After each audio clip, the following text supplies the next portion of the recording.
Publik terus memantau perkembangan hukum kasus ini. Untuk itu kita langsung menghubungi Kepala Bidang Humas Polda Kalimantan Barat AKBP Doni Charles.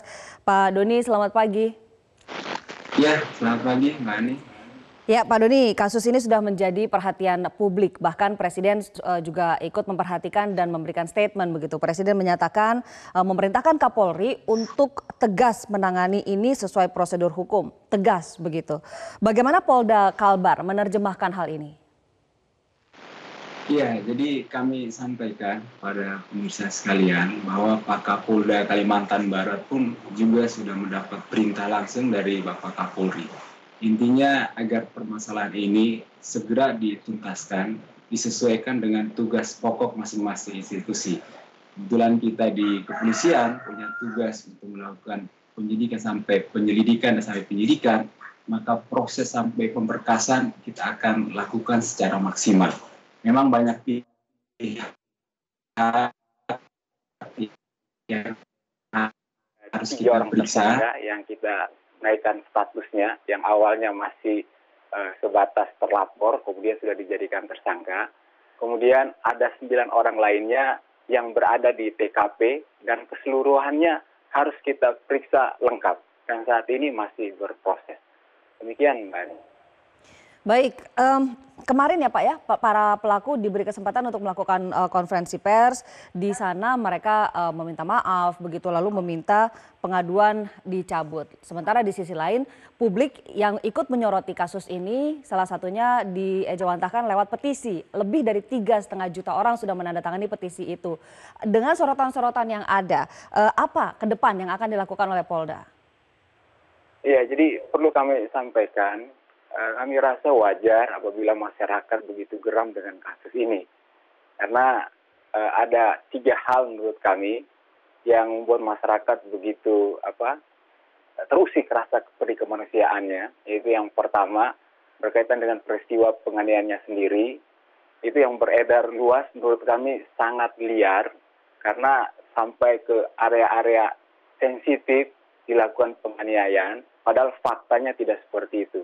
Kemudian ada lembaga-lembaga terkait yang malah berupaya menyelesaikan perkara ini di luar pengadilan. Tapi sebetulnya amanat undang-undang memperbolehkan itu. Karena memang ada undang-undang khusus perlindungan anak yang membolehkan itu.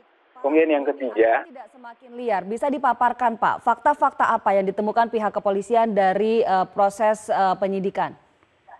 Ya seperti yang sudah kita umumkan bahwa hasil visum itu sudah keluar. Ternyata dari hasil visum untuk peristiwa penganiayaan di area-area yang sensitif, ternyata setelah diperiksa dokter semuanya normal. Sehingga akhirnya ini membantah bahwa apa yang beredar di media sosial tidak semuanya benar. Untuk kasus penganiayaannya sendiri, ini sudah berproses dan polisi sudah menemukan 2 alat bukti yang cukup untuk menetapkan status 3 orang tersangka tadi. Demikian. Hanya ada 3 tersangka atau akan bertambah jumlahnya Pak? Masih 3 orang tersangka dan hasil pemeriksaan ini antara saksi, kemudian barang bukti, saksi korban, ini semua saling menguatkan. Jadi artinya 3 orang inilah yang paling bertanggung jawab dalam permasalahan ini. Demikian. Baik, apakah ada unsur perencanaan dari kasus ini? Ini yang lagi didalami. Sedangkan pasal yang kita persangkakan masih menggunakan Undang-Undang Perlindungan Anak. Demikian, Mbak. Baik, selain visum, kepolisian juga masih menunggu rekam medis dari korban. Apakah ini sudah diterima oleh pihak kepolisian, Pak? Sudah. Jadi visum pertama itu kan dilakukan pada tanggal 5 April yang lalu. Kemudian rekam medis dari rumah sakit yang merawat korban saat ini itu sudah keluar. Kemudian hasil visum dan rekam medis ini saling menguatkan. Artinya untuk membantah bahwa apa yang beredar di media sosial tidak hanya benar. Demikian, Mbak. Baik, kondisi terkini korban seperti apa Pak Doni? Perlu kami jelaskan bahwa Bapak Kapolda kemarin juga langsung melihat korban, begitu juga Pak Kapolresta Pontianak juga sudah melihat. Memang kalau kondisi secara kasat mata, yang bersangkutan bisa berbicara, bisa disapa. Cuma untuk masalah psikisnya kita tidak bisa berkomentar, Mas. Jadi memang harus dokter yang bisa menyampaikan itu. Demikian, Pak. Baik, karena kasus ini menjadi sorotan banyak pihak, Pak. Sempat ada usulan untuk melibatkan Propam Mabes Polri. Komentar Anda?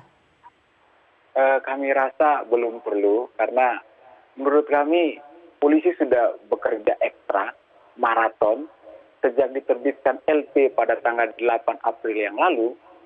Ini gerak cepat Polri memeriksa orang tua korban pada saat LP diterbitkan, kemudian keesokan harinya tanggal 9, walaupun korban masih berada di rumah sakit, penyidik langsung memeriksa juga, tapi dengan mempertimbangkan kondisi korban.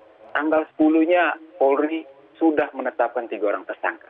Kami merasa ini progres yang sangat baik. Demikian, Mas.